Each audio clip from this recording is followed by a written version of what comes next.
So I'm looking for another excuse not to paint my wife's car. I just found it.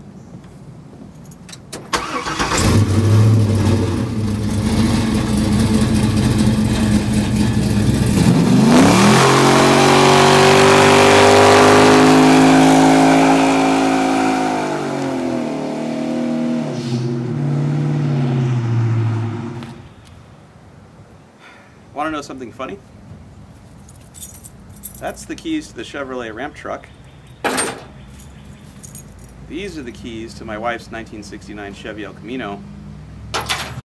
Guess which ones I just used to start that engine? Both of them. Yay, old Chevys, easy to steal. And this car's got a really cool story. It's a stripper model El Camino. And I don't mean I picked her up late at night at the club in this car. I mean, no power door locks, no power windows, no air conditioning. This thing came with a small block with a 2-barrel carb and a turbo 350 trans and a 10-bolt rear end. This was the very cheapest model of El Camino her grandfather could buy brand new in 1969. And when he passed away, this car ended up in the hands of his son, my wife's dad. And when he passed away, my wife inherited the El Camino and his dog. You might have seen Bella the Spaniel running around here in some of the videos. That was my wife's dad's dog, and this was his car. So we got a lot of sentimental value with this thing. And in this episode, you're going to see me diagnose and fix something that's kind of funny. The sway bar fell off the car when I was cruising it one day, and it's currently held onto the car with zip ties. So we're going to remedy that situation right now on Finnegan's Garage.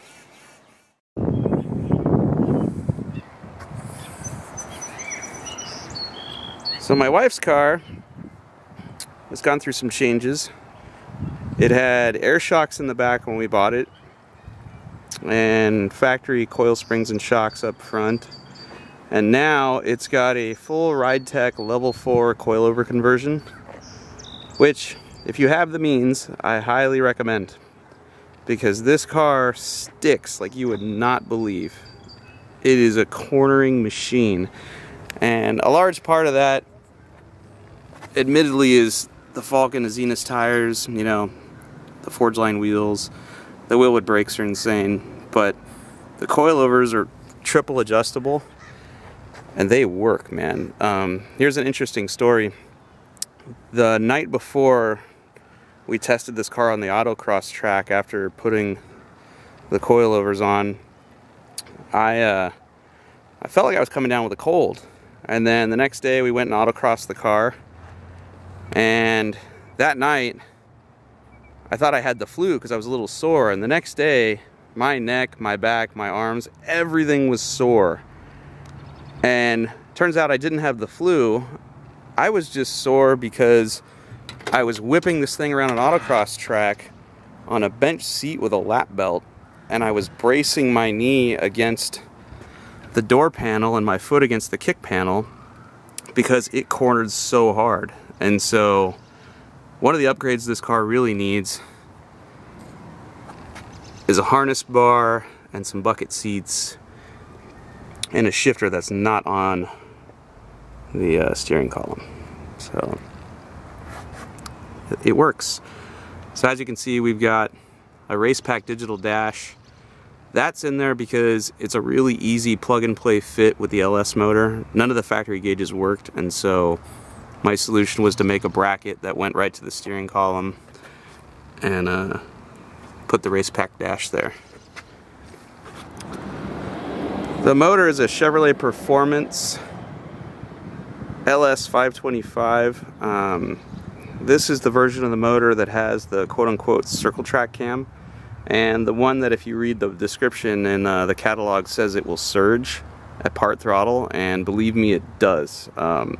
Sometimes this car sounds like it has a roots blower on it, and I've had some buddies tune it before, and you can get rid of the surge, but in the end I kind of liked the way the surge sounded, so I went back to the factory tune. All the accessories on the front end of the motor are by Holley. Although they look like factory stuff, it's all Holley stuff. There you can see the reservoir for the coilover, and the high-speed compression adjustment knob right there. It's got an air-motive fuel system with a bypass regulator right there. It's got an air-motive stealth fuel tank mounted in the factory location. As I said before, we've got Wilwood brakes on the car. They work awesome. The engine is backed by a Gearstar 4L70E transmission, and the combo is really good. This thing gets 24 miles to the gallon. It corners, it stops, everything about it works. And really, there's nothing left to do to the car than a little bit of maintenance, and then it should get some body work done and go to the paint shop. But as some of you know, I'm looking for any excuse in the world to avoid painting this car. And right now, my most recent excuse is the fact that the sway bar fell off the car and is currently held on with zip ties. So here's what we're fixing today.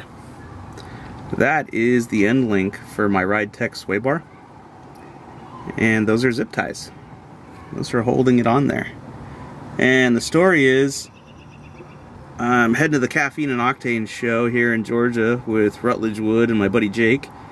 And I roll into the parking lot and hear this god-awful dragging noise, and it was the end link of the sway bar dragging on the ground.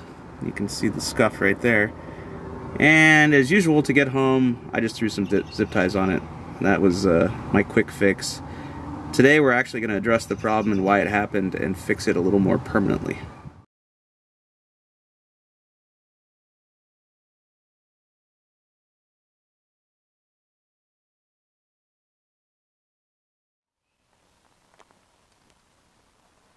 Check this out.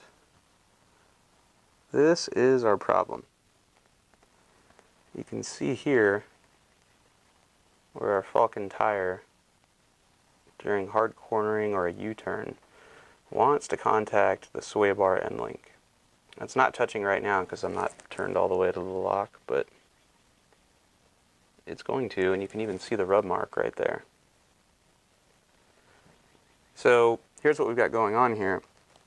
That is a Falcon Zenith 615K tire, and it's a 275/35/18 mounted on a Forge Line 18 by 9 inch wheel, which, and I'll have to measure this, I think it's got 5.5 inches of back spacing. And it clears the fender, but it's got so much back spacing and it's so wide that, as I showed you before, it comes in here and it hits the sway bar end link when you try to make a U-turn or turn really hard. And the issue with that is that end link bolts together to the sway bar with I think they're 3/8/16 bolts, but there's no nuts on the back side because there's no room for them. It's just threaded, and then there's Loctite holding it together, which should be fine as long as it's not flexing, and it's flexing every time the tire hits it. So my solution today, I think, will be to make a steering stop for that deal.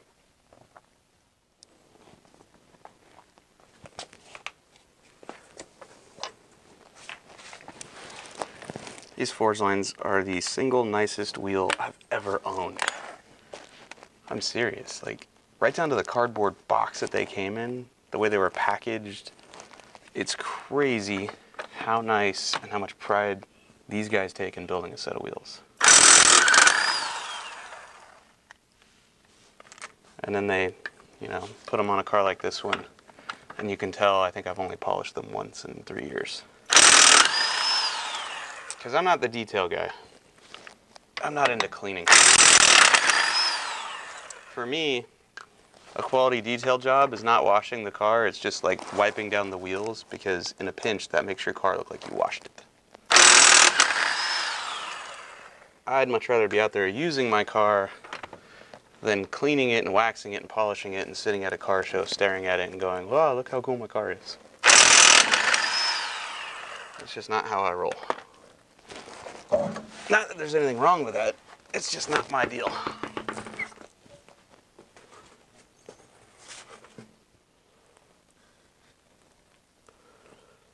What is stopping us?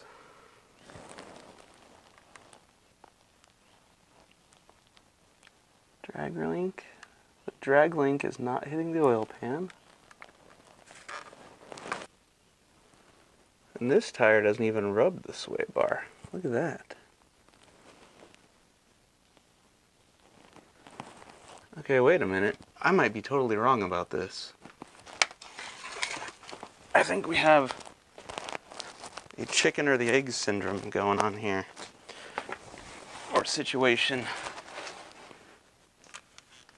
I don't think the tire was touching the sway bar, and that's why it fell apart. I think the sway bar fell apart and then it rubbed the tire. It's time to cut some zip ties.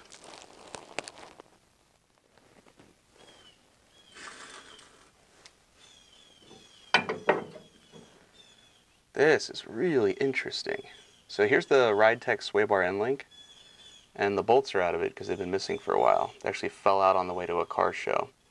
And I zip tied these things together, me and my buddy Jake did, to get it home. And see the tire rub marks right here?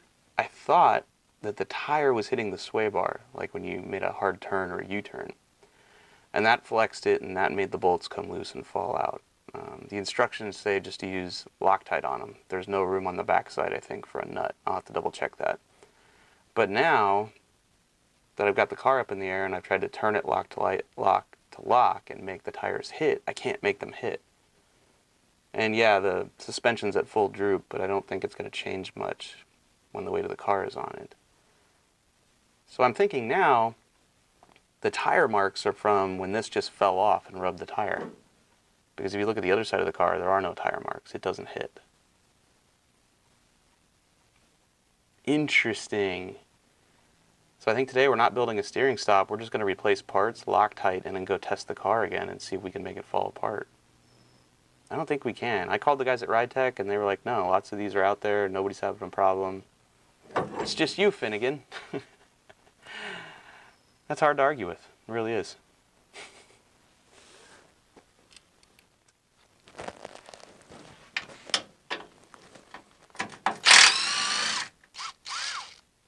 Oh, get yourself one of these. It's a little 3/8 drive impact, really small. This one's AC Delco. I got it at the parts store. There's a bunch of different brands of these out there. These make your life so much better, so much faster. Let's see. Well, here's something really interesting. I started taking apart the driver's side, right? And there's a couple of different size bolts in here. And I'm starting to remember things about this car. We originally installed this RideTech Level 4 coilover suspension on an episode of Motor Trend's Hot Rod Garage show a couple years ago. And a guy from RideTech actually came out and did the install. And he did a really good job, and you can see the paint marks where he marked everything that he torqued and Loctited. And I'm noticing that on the back side of these bolts, there are nuts. There are nylock nuts to keep everything from falling apart. But on the passenger side of the sway bar, there are no nylock nuts.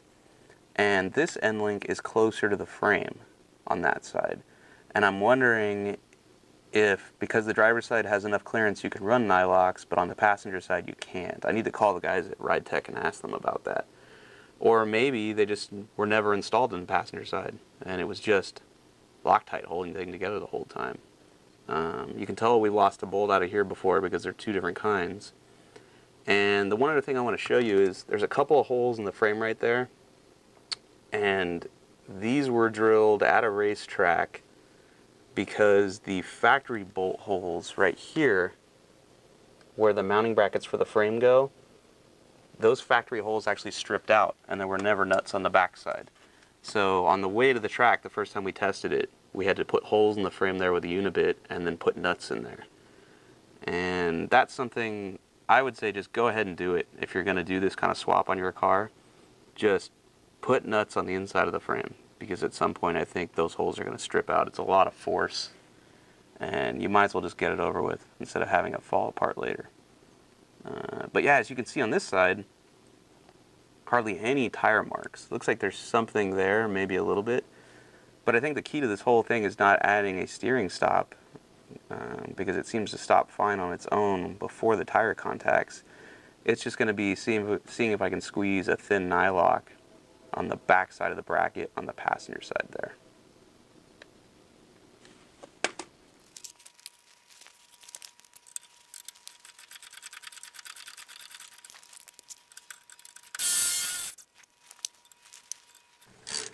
See, that one was loose.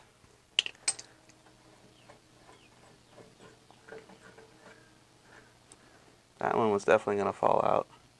But the other two had nylock nuts on them, so probably would have been okay.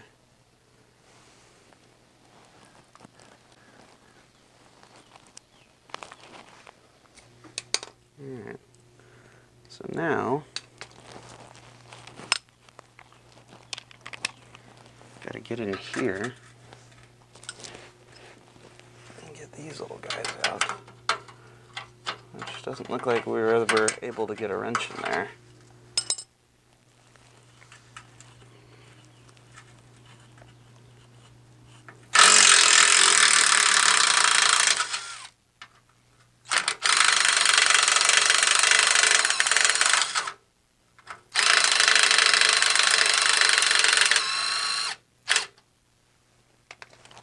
I think I'll wedge a screwdriver in there to stop that from spinning. If you're wondering why everything is so oily on this car right now, it's because on the way home from that very show where the sway bar fell off, a tranny cooler line blew off the cooler and oiled everything on the freeway, including this car. So yeah, I was having a really good day.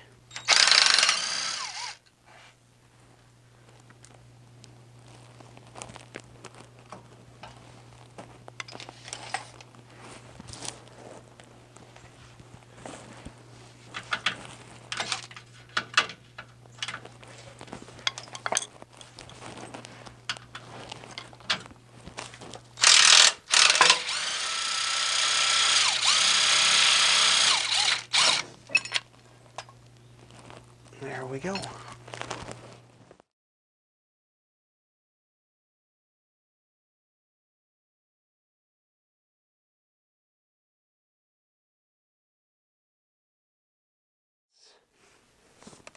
Let's see, I'm gonna get some light in here for you. Holes in the frame are stripped out, so that means you need nuts on the back side.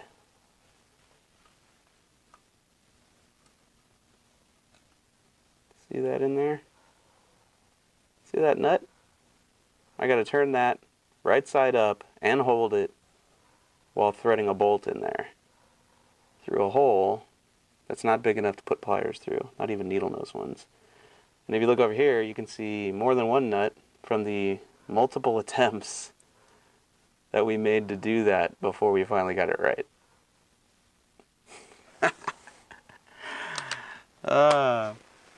And this is why hot rodding isn't for everyone. I don't care what the part is. I don't care who designed it, how much R&D, how big the budget. Stuff just goes sideways. They're old cars. The lesson here is, don't get mad at the manufacturer, okay? It's not RideTech's fault that frame's stripped out. It is what it is. Adapt, overcome, be a hot rodder. Now we'll just set this camera up so you can watch me struggle for a few hours.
Okay, we're getting down to the fun part, which is bolting the sway bar to the end links.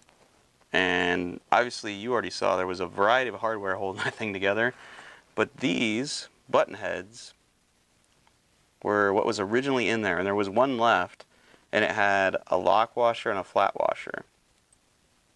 And it was loose when I went to take it apart, so I'm kind of hesitant to do that again, when I believe there's room back there for a nylock. So I think that's what I'm going to go with. Is I'm going to get rid of the button head because it's too short and they strip easy. And I'm going to use a nylock because I don't want to do this again. Maybe RideTech will update their instructions if I get this right. Maybe.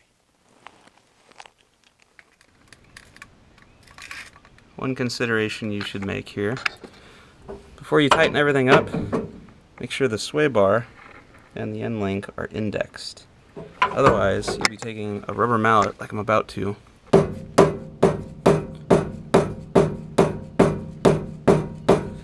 line everything up after you've tightened everything.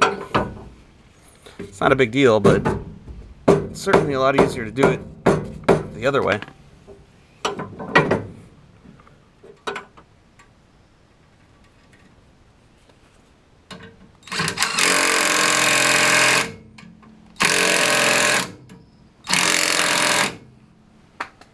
And the gold bolts are grade 8. The nuts are stainless. That's just what I had. So that's what I'm using.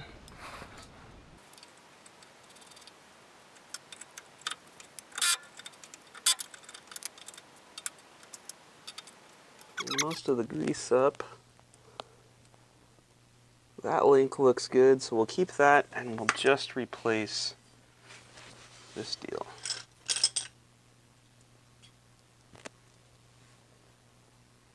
And that one nylock got a little jacked up.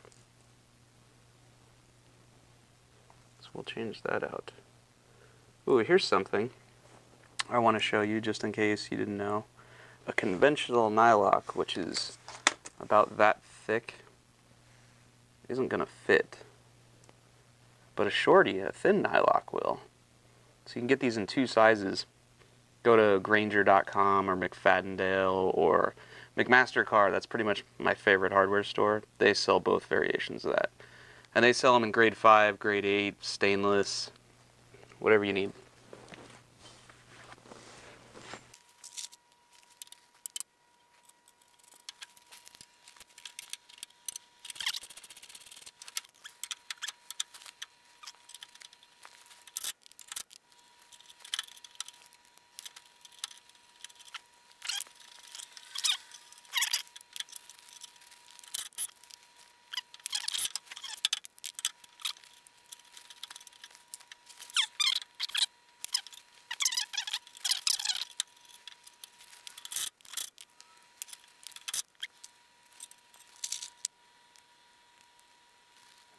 So here's a tip. Because the frame is so close right there, look, that's one finger.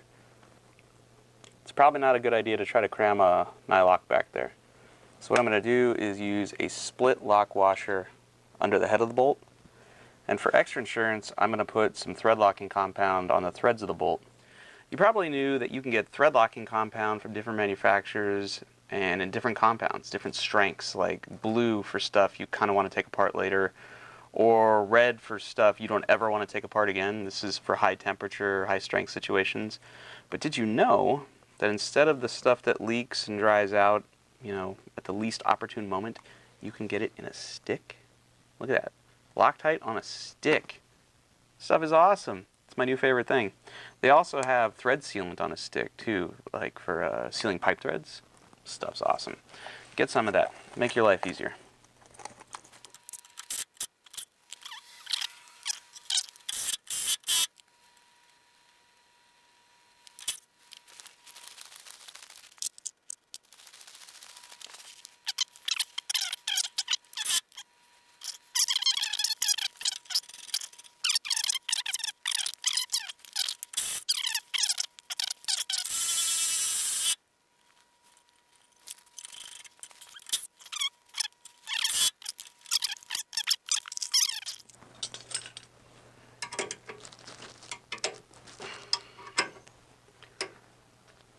Okay. This repair is done. Now I have to hurry up and think of yet another reason why we cannot paint this car. Because that's what my wife really wants. That and new shoes. She likes shoes. Can't understand why. Alright. See you next time. See that? El Camino keys. Alright. Square key you see on so many GM cars and trucks. Okay. See that? Ramp truck keys. Same kind of key you see on so many GM cars and trucks. If you look at the keys, they're kind of similar, but not really. Look at all the cuts that are in the ramp truck key versus the worn out key of the El Camino. And yet, I can still steal this car with the wrong key. That's why all my stuff sits in the garage.